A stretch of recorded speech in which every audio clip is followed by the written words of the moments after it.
கருப்பை புற்றுநோய்க்கு செய்யக்கூடிய ட்ரீட்மெண்ட், அதாவது சிகிச்சையை பற்றி தான் இந்த வீடியோ நம்ம தெளிவாக பார்க்க போறோம். வணக்கம், நான் doctor Anand, surgical oncologist and laparoscopic surgeon. ஒருவருக்கு கருப்பை புற்றுநோய் இருக்குது என்று கண்டறிந்த பின்பு அடுத்தது பண்ண வேண்டியது ஸ்டேஜிங் இன்வெஸ்டிகேஷன் சொல்லுவாங்க. அந்த புற்றுநோய் குணப்படுத்தக்கூடிய ஸ்டேஜில் இருக்கா இல்ல பியாண்ட் கியூர், அதாவது ஸ்டேஜ் 4 இருக்கா அப்படின்றத பார்த்து குணப்படுத்தக்கூடிய ஸ்டேஜில் இருக்கும்போதுதான் நம்ம சர்ஜரின்ற ஒரு ஆப்ஷன் எடுப்போம். அப்படி இல்லை ஸ்டேஜ் 4 இருந்தால் சர்ஜரின்ற ஆப்ஷன் கிடையாது. இது ரொம்ப தெளிவா நீங்க புரிஞ்சுக்கணும். குணப்படுத்துற ஸ்டேஜில் தான் இருக்கு அப்படின்னும் போது என்ன ட்ரீட்மெண்ட் ஆப்ஷன்ஸ் அப்படின்னு பாத்தீங்கன்னா, நம்பர் 1 சர்ஜரி. ஸோ ஒவ்வொரு கேன்சருக்கும் மெயின் மொடாலிட்டி ஆஃப் ட்ரீட்மெண்ட் ஒன்று அப்படின்னு இருக்கு. ஜென்ரலா பொதுவாக நம்ம பார்த்தோம் அப்படின்னா கேன்சர் ட்ரீட்மெண்ட் பேசிக்கா 3ஆ பிரிக்கலாம். ஒன்று சர்ஜரி, 2வது ரேடியேஷன் அதாவது கதிர்வீச்சு சிகிச்சை, 3வது கீமோதெரபி வேதி சிகிச்சைன்னு சொல்லுவோம்.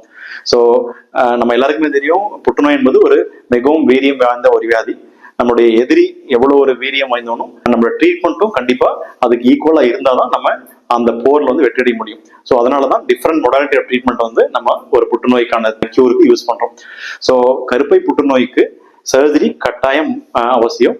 சர்ஜரி இல்லாம கருப்பை புற்றுநோயை கண்டிப்பா நம்ம குணப்படுத்த முடியாது. நம்பர் 1. ஸோ சர்ஜரி பண்ணா அதுக்கப்புறம் கூடுதலான ட்ரீட்மெண்ட் வேணுமா அப்படின்றது எதை டிசைட் பண்ணோம் அப்படின்னா, நம்ம சர்ஜரி பண்ணும்போது என்ன பண்ணோம் அப்படின்னா, அந்த கருப்பையை முழுவதுமா அகற்றுவோம்.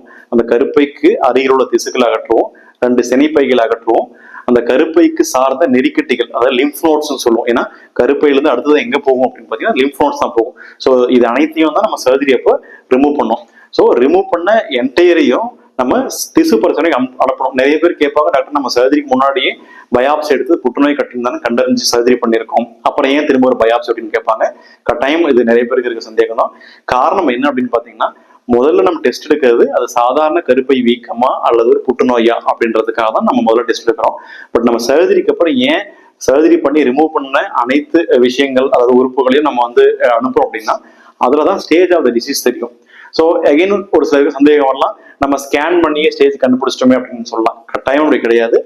எந்த ஒரு புற்றுநோய்க்கும் அறுவை சிகிச்சைக்கோ அல்லது ஒரு வைத்தியத்துக்கோ முன்பாக நம்ம ஸ்கேன் செய்வது ஒரே ஒரு காரணத்துக்காக தான். அது ஸ்டேஜ் 4 இல்லையா அதை மட்டும்தான் நம்ம கண்டுபிடிக்க முடியும். ஸ்டேஜ் 4 இருந்தால் ஒரு சில கேன்சர்கள் தவிர மற்ற எந்த உறுப்பு கேன்சரும் குணப்படுத்த முடியாது.